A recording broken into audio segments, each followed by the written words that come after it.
Hello, everybody. It's Christina Marie Weber, and I run a company called Christian Biz Owners on Fire. And we help faith-based business owners who want a more profitable and fulfilling business or ministry while putting God, their purpose, and their relationships first on a daily basis. Um, and I do that, but I strive to help my clients and myself achieve what I call sustainable prosperity and abundance. So, sustainable prosperity is where you have a rich life and a flourishing, you are flourishing in your thriving business.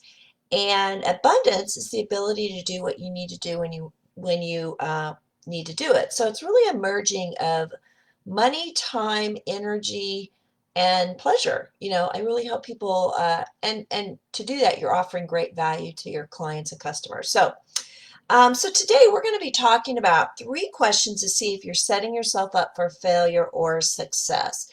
So what I've observed, I've been in this business about 11 years now.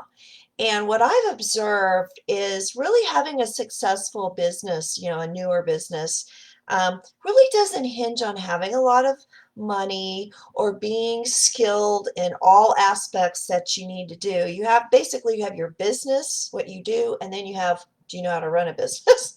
It really isn't about coming into the process knowing all of that. Um, I believe the key to a successful business is having a why or a reason for being in business that you're willing to walk over coals for, and being teachable and willing to grow to develop over the long term. So, there are going to be many in a life of an entrepreneur, there's going to be many back against the wall moments as an entrepreneur, and you have to be willing to not throw in the towel at that and be willing to let God show you the solution with the spirit of failure not being an option. That's really the theme for this month. So, here are 3 questions that you can ask yourself, and I think they're key to whether you're setting yourself up for failure or for success. So, the first question is, are you willing and able to get the right kind of help and say no to the wrong kind of help? So, when you set yourself up for failure, you're not engaging in the right resources. You need resources, but the key is to discern the right ones. So, you must know about what you do, so you need to get good at that. And you must know how to run a business or have people that are partnering with you that do know these things. You're going to have skill deficit. You're going to have mindset deficits. You're going to have challenges of implementing things. I don't really see people who completely try to bootstrap and do everything themselves without getting help succeeding over the long term. What usually happens is they don't get traction, they don't get results, and either they run out of money and time, or whoever is supporting them or giving them money becomes impatient, then their enthusiasm for the whole effort just kind of fades. So that's the person that won't get any help. You can also go the other extreme, and I kind of went to this myself, is where you basically hire other people to help you and really are maybe even get yourself financially overextended, or you have too many cooks in the kitchen. You're all about getting all this help, and you kind of think, well, just because I'm paying these people, all that's going to translate into I'm going to be successful. And what you could be doing is confusing yourself, delaying your success actually, by having too many people telling you conflicting advice, or just getting yourself into a jam with over too big of an overhead to run your business in a profitable way. So the success, setting yourself up for success, would be open to help, properly discern what your options are, and to help make sure what you're doing is connected with your purpose, and make sure and implement, and that you can implement it and get the with whatever support you're choosing to do. So it's really knowing where you are in your business and knowing what's out there and making good decisions on who to say yes to, who to say no to. The other thing is, when you're saying yes to the wrong things, it can get into a time problem. You're spending a bunch of time and you're not getting the results because it's not the right fit for you at that time. All right, question number two. Are you considering your time and other priorities when you discern your best business success strategy? So people who set themselves up for failure have the shiny object syndrome, or they're comparing themselves to other people, and they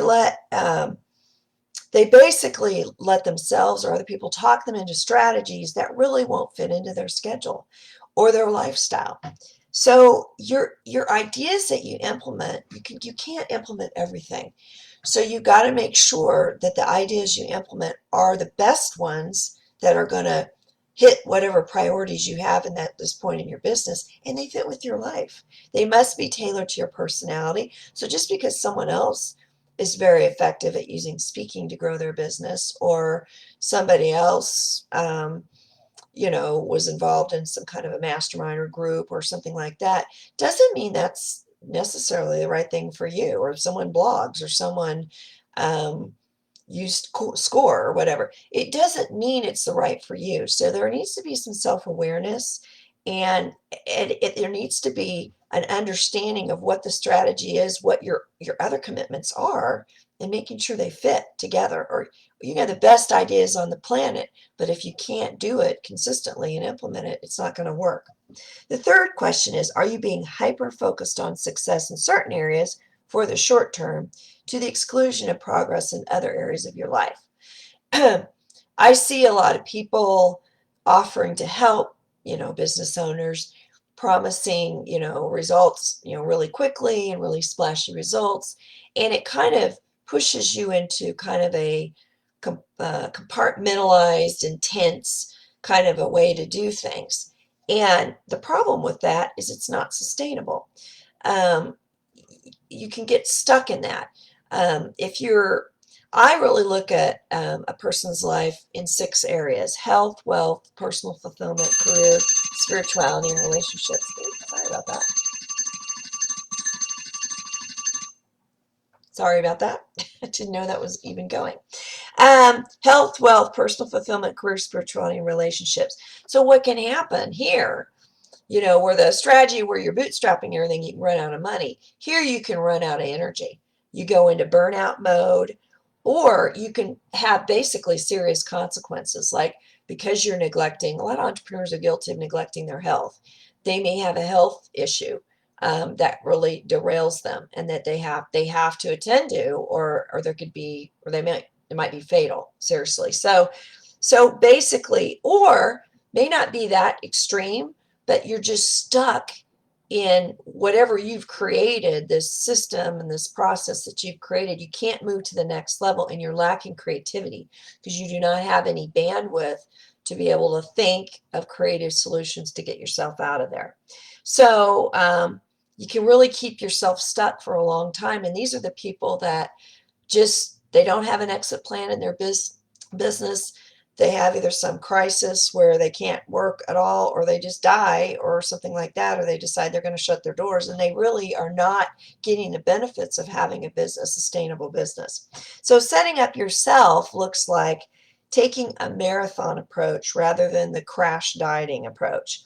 You want to determine what you would enjoy every day and work towards it. So we know where you want to go, but the key is you want to be, and you're not going to be there today. Like, I would love to have 2 other assistants, and I would love to have cash flow that's higher than what it is right now. And that's my vision. But I can still work towards my ideal day that would also, the activities are going to lead to those things, but it's something that I enjoy every day, and I can keep adding enjoyment every day. Maybe I'm not doing everything because I have to do some things I don't like. I have to do things that I would normally hire an assistant to do in the short term. But as long as I'm whittling it down and I'm doing it and constantly improving towards what it's going to look like when I'm reaching those goals, that's the key. That's the key to being able to pull this off long term. So I hope this was helpful. Feel a little scattered today. So I basically, the key is I really do think you have to, I'm a big proponent on this, has to be a holistic process, has to be a customized process, and it has to be something that you're going to get some pleasure out of a little bit every day and not just a constant delay gratification. So if you need any help with any of this, I would encourage you to reach out. And if you think this video would be helpful for someone else, please share it. Thanks, Christina Weber, Christian Biz Owners on Fire.